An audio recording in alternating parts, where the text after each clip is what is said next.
बड़ी खबर आपको बता दें, गृह मंत्रालय की तरफ से अंतिम संस्कार के लिए निगम बोध घाट तय किया गया है। अंतिम संस्कार वहीं पर होगा। कल सुबह 11:45 का वक्त है। इस बाबत गृह मंत्रालय की तरफ से रक्षा मंत्रालय को चिट्ठी भी, जानकारी भी दे दी गई है। उधर कांग्रेस देखिए क्या मांग कर रही है। शक्ति स्थल या वीर भूमि, वहां पर गांधी परिवार जगह देने को तैयार है और ऐसे में ये मांग उठाई गई है। हमारे साथ आम आदमी पार्टी से संजय सिंह इस वक्त जुड़ चुके हैं, वरिष्ठ नेता। संजय सिंह जी, ये विवाद जो है, ऐसे मसले पर भी विवाद सामने आ रहा है, ये क्यों है?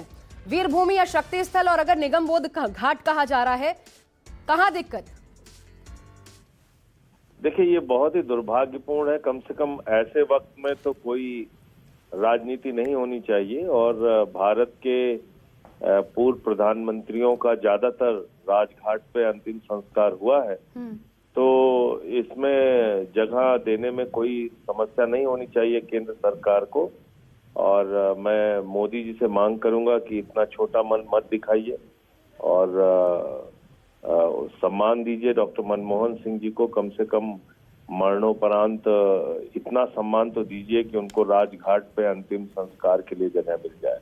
निगम बोध घाट पे तो आज तक आपने कभी नहीं सुना होगा कि भारत के किसी भी प्रधानमंत्री का पहले अंतिम संस्कार हुआ हो।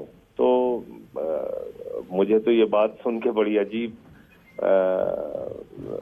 बात लग रही है कि इसमें भी ऐसे समय पे भी राजनीति कर रही है केंद्र सरकार। जी, ये आपको लग रहा है कि डॉक्टर साहब को, क्योंकि आज उनके मरणोपरांत उन्हें याद किया जा रहा है, एक तरीके से ये सम्मान के साथ भी एक तरीके से खिलवाड़ है? ये बहुत खिलवाड़ है। मतलब इस पे बातचीत करना भी अजीब लग रहा है। जी जी। ऐसे मुद्दे पे हम लोग बातचीत कर रहे हैं। मतलब अगर उनकी पार्टी की डिमांड है, उनके परिवार की डिमांड है, और डिमांड ना भी हो तो आप राजघाट पे ससम्मान उनके अंतिम संस्कार का इंतजाम कराइए जी।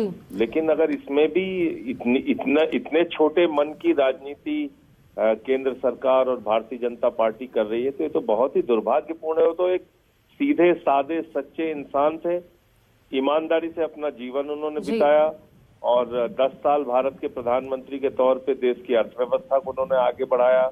वित्त मंत्री के तौर पे जब भारत की अर्थव्यवस्था चरमरा गई थी, उस वक्त उन्होंने भारत की अर्थव्यवस्था को संभाला।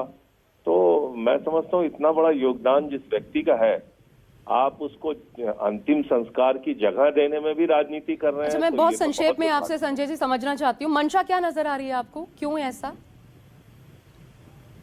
पता नहीं, ये तो इसका जवाब तो खुद प्रधानमंत्री जी और उनकी सरकार दे सकती है। मैं क्या बोलूं इस पे। मैं तो यही कह सकता हूं कि जो भी लोग सुन रहे होंगे, उनके मन में कोई अच्छी भावना प्रधानमंत्री जी के लिए या केंद्र सरकार के लिए नहीं पैदा होगी, बल्कि यही लोग सोचेंगे कि छोटे मन की राजनीति कर। शुक्रिया आपका संजय जी हमारे साथ जुड़ने के लिए। तो जिस पर मतभेद नहीं होना चाहिए था, क्योंकि कभी वो मनमोहन रहे, उनको कहा मोहना कहा जाता था बचपन में, लेकिन उनके जाने के बाद भी उनके नाम पर विवाद आ रहा है। एक छोटा सा ब्रेक ले रहे हैं, इसी के साथ क्या होता है आगे बताएंगे आपको।